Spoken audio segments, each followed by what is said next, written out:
Hello, everyone. Welcome back to the Echelon Sub YouTube channel. I'm joined today by Matt Pritchett. Today is the day that we're going to talk about Bahrain McLaren and wait, is it wait? Victorious now. Exactly, Bahrain victorious. Can't even say that name with a straight face. And Bora. So first team, first go. Bahrain victorious. They really don't have much change this season. They've brought some interesting riders in. Jack Haig, the main one. Gino Mader, also a very interesting rider. They had some going out as well. Enrico Vataglin, Greg Vol, some very experienced names. Cavendish as well, of course, although it won't be a name that will be greatly missed in the team, I believe. Most importantly, though, Ivan Garcia Cortina. Matt, do you think Bahrain is a team that got off this transfer season as a winner or a loser?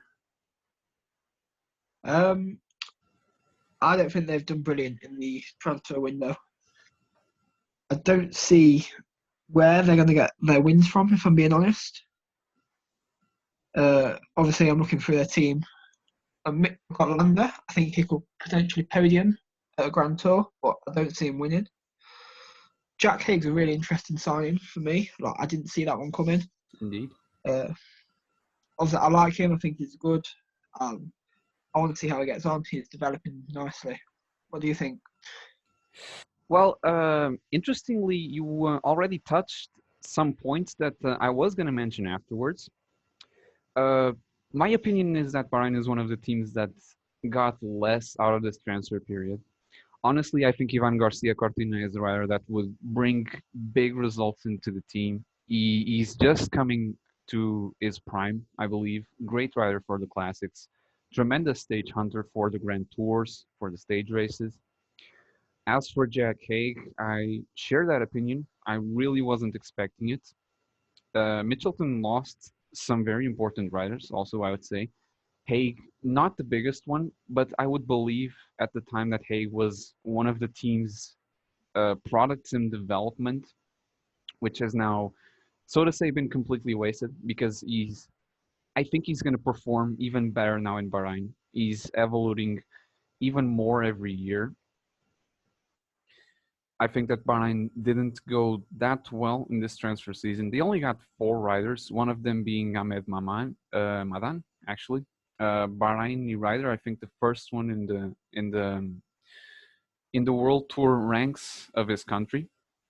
And the other point that you mentioned was that you don't know where they're going to get their big wins from. And I completely agree with that as well. My first thought looking at this squad, well, 2 of them actually. There are a lot of climbers, but no specific man to really win stages. So my first question would really be, are there just too many climbers but no real big hitters? I mean, there's a lot of quality riders: Landa, Caruso, Bilbao, now Hay as well, Herman Bernsteiner, Dylan Toons, ton of quality, but can they really profit from it? I think it's going to be difficult.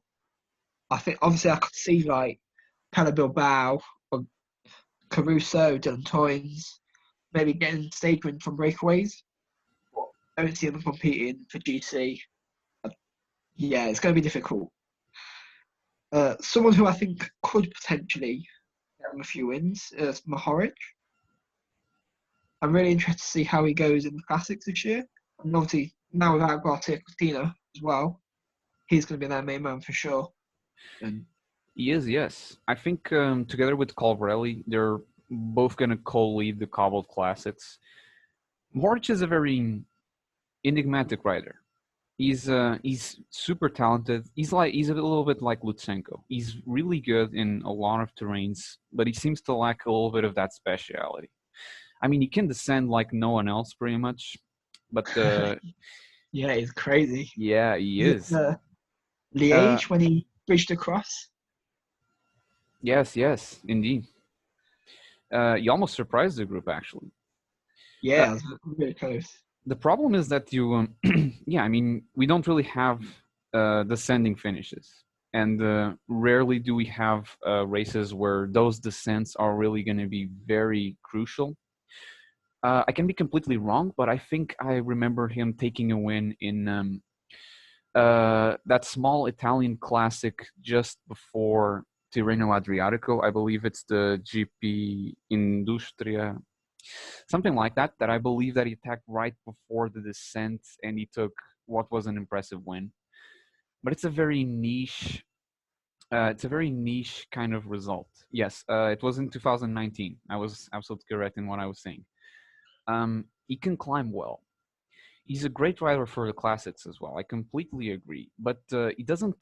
He doesn't. He's not a very sharp rider, is he? He doesn't seem to be at the level of the top classics men. Is he? Is he one to consider for next season for the cobbles? No, I agree with you. I think he's not quite at the top level of all the other guys. We've seen before in I think either Flanders or Roubaix, he tried a long one a couple of years back. I think if he's going to feature, that's what he'll need to do. He's not going to be able to follow the big moves of the top 10, 15 guys. Agreed. He's still 26 though. I reckon that he's a rider that, most riders now, you look at the obvious examples like Evan Pohl, Bernal Pogacar, they just develop into what seems to be their peak form in life at the ages of 21, 22. Mohoric was already a massive talent. I believe the first time I've seen him was in the 2013 Worlds. By my math, he would have been something like 19, and he hasn't followed the same trajectory. He still seems to be evolving. I think he's more set to be a rider like Thomas de Gent, though. I think he's very smart. I think he's an excellent roller. He's definitely going to target the classics. I see him a little bit like Stefan Kung. Always there, an outsider, but I really can't imagine him winning anything. At least in the Cobbles Classics. Another question that I have, coming back to the climbers, is will Mikel Landa ever finish on a Grand Tour podium again? I think he can. I think he gets better throughout the race. He needs the parkour to suit. Obviously, he's not a brilliant time trialist, and he needs, I would say, 4 summit finishes to really get the time he needs on said rivals. I think, obviously, he shouldn't target the Tour next year. I think Ineos and Jumbo will probably fill the podium at the Tour, if I'm being honest. I agree with that. I mean, Pogacar is the only person I see troubling Ineos or Jumbo. I think if he targets the Giro or the Vuelta, he has a good shot at getting on the podium. Yeah, He's I do. now got. He's got climbers to help him now as well. Yes, so, yes. Yeah, you could definitely see that at the Tour. You had Bilbao and Caruso riding massively there, especially Caruso. Bilbao then went on to the Giro to finish 5th, if I'm not mistaken. I'm going to disagree with you on this point, though. But first of all, would you say it's possible for it to happen this year? Is the only time Land has finished on a Grand Tour podium, if I'm not mistaken, was in the 2015 Giro. It was already 5 years ago, and every year he's there and thereabouts, whether it's on the Tour, whether it's on the Giro. I think it's beginning to be a little late for him. But he still rolled really well at this Tour. But would you say that maybe this is where he gets back?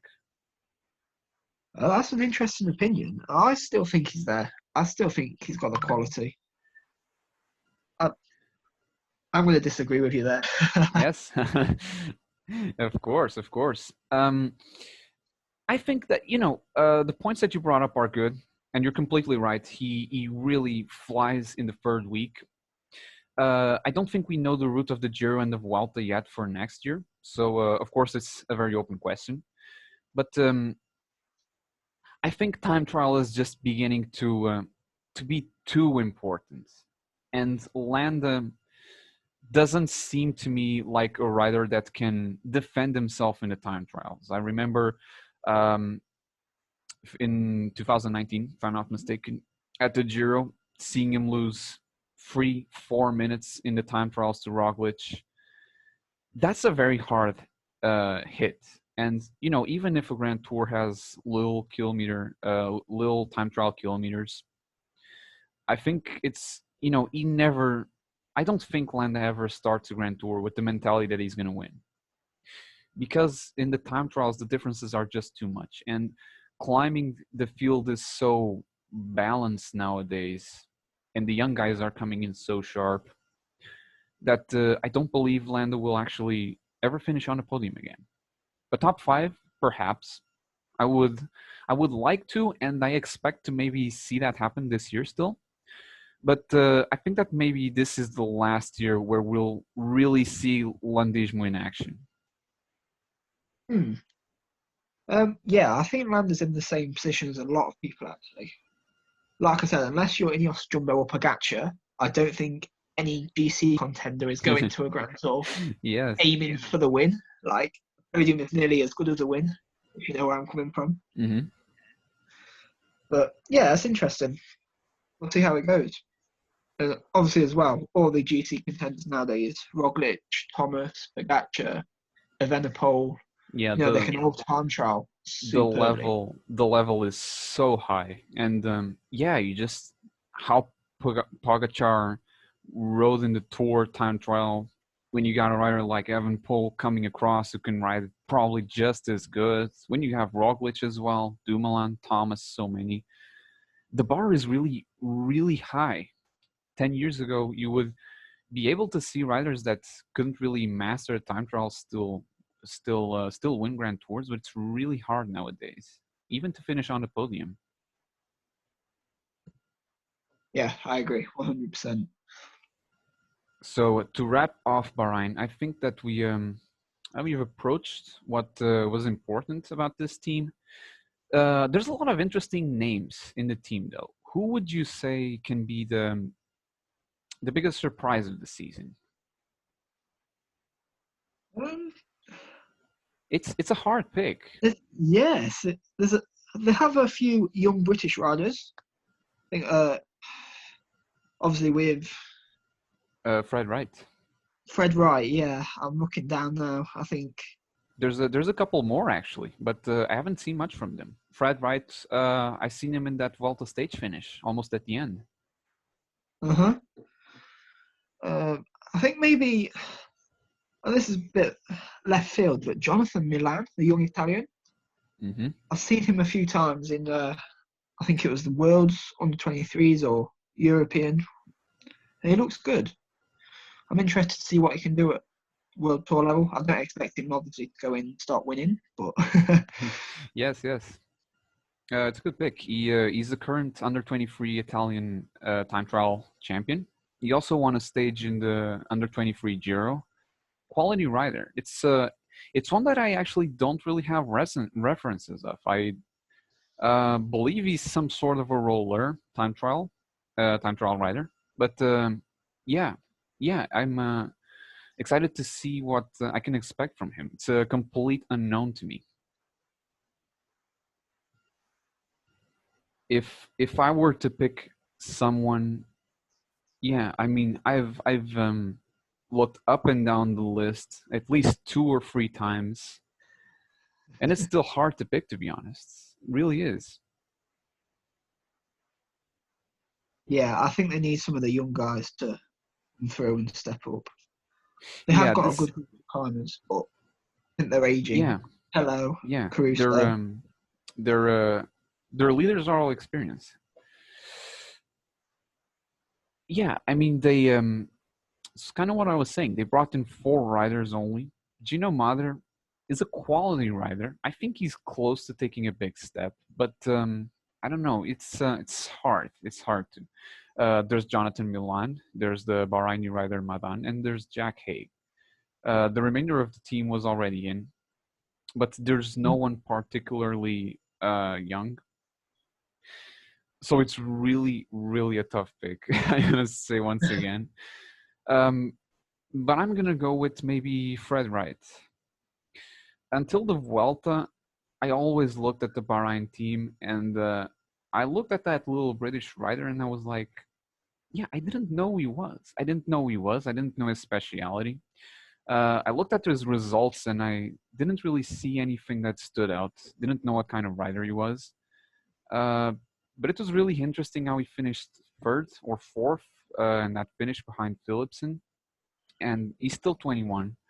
I think he didn't have the opportunity to show much last season, but maybe next year he can do something good. And it seems like he's the same type of rider as Colbrelli, and maybe they can work together. I think he's grown up racing Ethan Hayter and Tom Pidcock. Mm-hmm. So he's in good company. All right, that wraps it up for Bahrain. The second team that we have now is Bora as well. Bora is, you know, there's quite a lot of transfers in here, actually. There's a lot to look at. So, firstly, some riders that went out are uh, a lot of the base of the team. You have Micah, Polyansky, McCarthy, Gatto, Mulberger, and Drucker. Coming in, though, is a fresh batch of new and young, and also not professional road riders coming in. So, firstly, you have some young talents. You have Giovanni Aliati and Jordi Muse, climber and sprinter, respectively. You have Wilco Kelderman, who's just had possibly the best Grand Tour of his life. You have Niels Pollitt, Matthew Walls of Trinity Racing, Frederick Wandwall, and Ben Zwihoff, as well, of course, as the German mountaineering uh, personality, Anton Palzer. So my first question comes across as uh, Peter Sagan, Niels Pollitt. Will this combination work in the cobblestones? Can one of them grab a monument this year? I'm going to say no. No? Why so? No, I don't think so. I just really like Niels Pollitt, and I think he's a great rider. And he's shown how strong he is in that type of race. And obviously, Sagan didn't have the best year last year. He won that stage at the Giro. But even together, I just don't see how they beat Van der Poel and Van Aert. Those That's two a good riders for point. me, That's a they're good just point. I think that's going to be the problem for most of the classics riders, to be honest. It's hard to see them beat someone like Van der Poel and Van Aert. I would say that alone Sagan can't do it.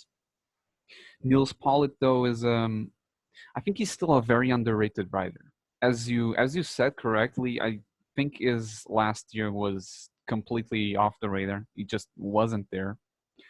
In 2019, I think he finished runner-up in Roubaix, though, and it came after another very strong set of results, including he was very close in the Flanders podium, if I'm not mistaken. I was thinking that maybe they can take a monument. Maybe they can, but I would say that maybe you're right. Maybe it's too much to ask already.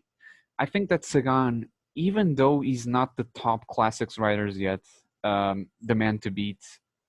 He's still I, Peter Sagan. yeah, he's still Peter Sagan. He's still going to be covered no matter what he's doing.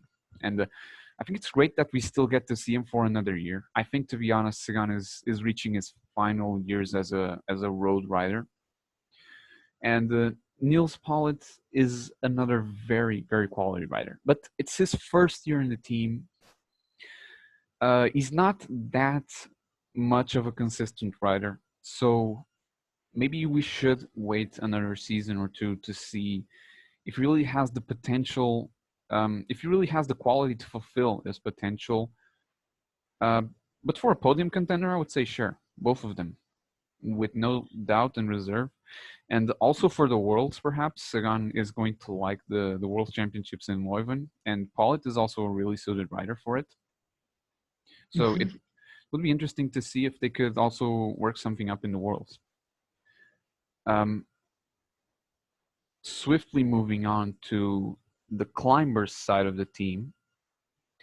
Very similarly to Niels Pollitt, actually. Almost the exact same situation. We have Emmanuel Buchmann. He finished fourth in the Tour in 2019, and he's one that has been developing very, very in a very stable way, but very No, well. Emmanuel Bookman. Uh, he's definitely a contender to win a Grand Tour this year. I would say. Would you agree? oh, that's a big statement. It is. I do believe that fully, though. No kidding. I'm going to disagree. I think top five maybe, but I don't quite see him winning. At the tour, no. But if I'm not mistaken, he has already confirmed that he's going to target the Giro. He's a very consistent rider. He can time trial very well, and he's got the team also with the addition of Kelderman, but obviously a lot of more quality climbers like Conrad Kamna, of course. Uh, I don't think he's ever raced the Giro. Perhaps he has, and I'm completely wrong. But I think he definitely has the legs to contend for a win. If he manages to avoid the Ineos and Jumbo trains, I think and Pogacar, of course, I think all three of those teams are going to focus a lot more on tour.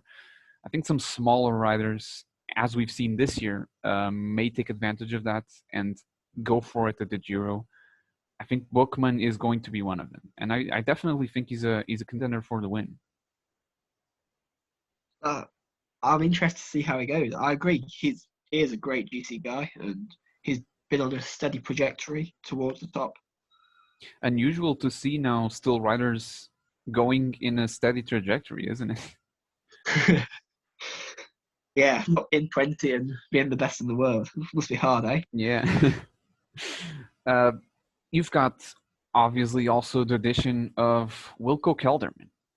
He had his Giro was, he faltered in that final week, but it was an amazing ride still. What can he do for the team?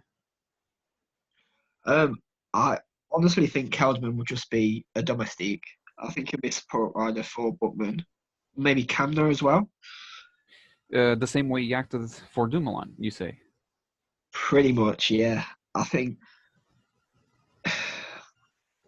his Giro was good, but you saw in the third week he did crack. Like it was a good ride, but I just don't think he's a Grand Tour contender. I don't know. What do you think? Yeah, I kind of agree with that. He's great for 1 week stage races though. Races like Tirreno Adriatico, Pologne. He can do those short, steep hills really well.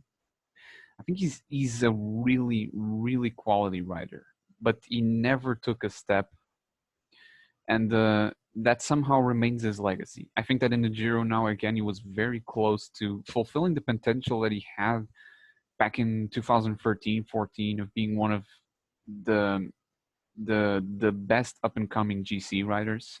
He did a strong Vuelta some years ago in 2017, if I'm not mistaken. Uh, Uh-huh. but yeah, I agree. I agree. If he rides with Bookman, for sure he's going to be a domestique. But he's going to have a lot of chances throughout the season, especially in the 1 week stage races. I think he's still a very, very decent rider for them. Yeah, I agree with that, to be honest. And speaking of stage races, Paris-Nice winner Max Skakman, at first sight, he's not a stage racer. He's a puncher. I've always considered him that. But what is he going to do this year? And most importantly, would he be able to beat Alaphilippe in a one-on-one? I think he is a puncher, not a stage racer, definitely. But I don't see him beating Alaphilippe or Hershey for that. He's a very good puncher, but yeah, to beat Alaphilippe and Hershey is a big ask. It is. It is. But it's interesting to see his talent. I see him a lot like Dylan Tuns. They were originally punchers, and Tige Benut as well. All of them punchers, good for the classics, and you've just seen them steadily evolving to being on the fight for stage races. Paris-Nice, I believe that both Skakman and Benut finished first and second. It was really interesting. Um, Mm-hmm. it's weird. It's weird to see this kind of um, evolution in some riders. Can Skakman one day become a GC contender? for the Grand Tours, actually. Um, Alaphilippe kind of did it. So why not? I'm not going to say Alaphilippe was a fluke, but no, But he kind of was. yeah. French people watching this will hate me. Yeah. No, I don't think Interesting. I don't think he'll be given the opportunities to with who else is in the team as well. For Yes. 1 week stage races, yeah, is amongst the top guys. Yeah, that's a good On point. tour, no. I would like to see how it evolves then, because yeah, with the rise of Hirschi, with the reign of Hal Philippe and up and coming Van der Poel as well, it's it can drag some of the punchers to look a little bit into the other fields, a little bit like Skakman did. He definitely did put some focus on the stage races, and yeah, it's interesting to see if some more will follow this. Hmm. My I have a question for you. yes, go. What do you think Pascal Ackermann will do this year? It's a good question. You know, Do I you was think writing. sorry, Yes. sorry. Do you think No. he's an elite sprinter? Do you see him challenging Bennett, Ewan, even Lamar, or is he a second tier sprinter? If you had asked me that 1 year ago, I would say that he is definitely capable of. This year, though, he was completely subpar, I would say. I wasn't expecting him to. He got a win in the Vuelta, two actually. One of them was with Bennett's disqualification, Yeah. and he won a couple of stages in Tirreno Adriatico. Okay, Uh-huh. he does have some stage wins, also early in the season in Almeria and the UAE Tour. But it's weird because I found that he was in Vuelta, for example. Although he took two stage wins, he never looked like himself, did he? Would you No, agree? I agree. I agree. No, he didn't. He, He, I think in 2019 he was becoming, firstly alongside Bennett, of course, he was becoming an absolutely dominant sprinter. But I think he, of course, COVID situation and all could have had an impact this year. But I was expecting a lot more from him. And for a sprinter, confidence is very important. I don't think he's able to fight with the likes of Bennett and Ewan this year already, unless he just takes some good wins in the beginning of the year and really racks up that confidence. Mhm. Yeah, no, I agree with you. I think was it either 2019 or 2018 where he was at the Giro and had a great duel with Demar for the Maglia Ciclamino. I thought he might kick on and really start to become a dominant sprinter, but I was really disappointed with him this year. I know on paper he's got a few wins. I still just expected more. Yeah, I'm left with the same feeling. He does have his lead out still. He has Selig and Schwarzman, his two main riders. I feel, um, yeah, most of his lead outs, at least the big men, they're still in the team. Sagan is as well, of course, could play a big role. I think he has the tools to come back, and yeah, but it's hard to see it though. There's a lot of up and coming sprinters, including German ones like DSM's Max Kanter, Martin Salman actually. I would expect to see those riders rise more than Ackerman can. Hmm. Yeah, no, um, yeah, I think I agree with you. I don't know where he goes from. Yeah. Yeah, it's hard to see. My final question, I mean, not my final one. I have two questions left. Ben Zwihoff and Anton Palzer. Zwihoff is a former mountain bike rider, he's 26. Palzer is 27, and he's a former mountaineer, if I'm not mistaken. And if I'm not mistaken, Palzer was also said to have a huge VO2 max, good genetics and all. Yeah. Are they, what can we expect from them? Are they really big undercover talents who will come along nicely into the peloton, or are they going to flop? I think both. Perhaps with Zwiehoff, not as much, but I think it's a possibility for both. Um, I don't know. They are unknowns. There's seems to be a trend now of riders coming across from sports and different backgrounds. We've got obviously the Roglic from ski jumping, and now Mm-hmm. everyone seems to be looking for the next Roglic sort of thing. Yeah, definitely. It can Uh, work both ways. As I said, I don't know too much about both of those riders, and they are unknown factors. Sure, I'm me, interested to see how they get on, but same. Me I neither. don't know it. Your question. Yeah, I agree with that because I also have very, very little information on them. I see by Zwiehoff that he has some solid mountain biking results, but nothing really special, to be honest. And Palzer is an absolute unknown. I think that if he's to be seen, maybe more in the climbing races because uh, he has some amateur experience, of course, but I think that racing in a pro peloton is just going to be too much for him for now. They're not that young as well. But I do love the initiative of the team to look into other sports, in the case of Zuliha, other disciplines, and trying to get some new riders, some new talents. As you've said, of course, trying to get the new Roglic. I think it's a very good initiative. Uh, I think it's one that's going to take some time to develop, though. I don't think that these are the riders that are going to really, they're in the beginning. Woods, Roglic, Palzer is going to be another uh, attempt at success. I don't think these are the riders that are going to really prove that it's completely effective to make this transfer from sport to sport. Hmm. I'm interested to see how they get on, for sure. All right, final question. You already know what it is. Surprises for the season. Who is the rider who's going to stand out the most?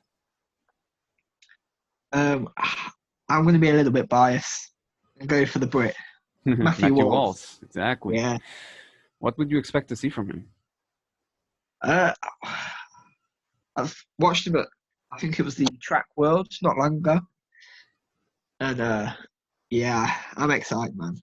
I was actually disappointed Ineos didn't pick. Well, surprised, not disappointed. I was surprised that Ineos didn't pick him up. They have their priorities in another British.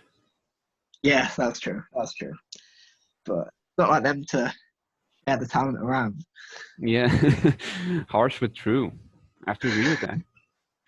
Uh, I would say Jordi Muse is my call. 22, Belgium.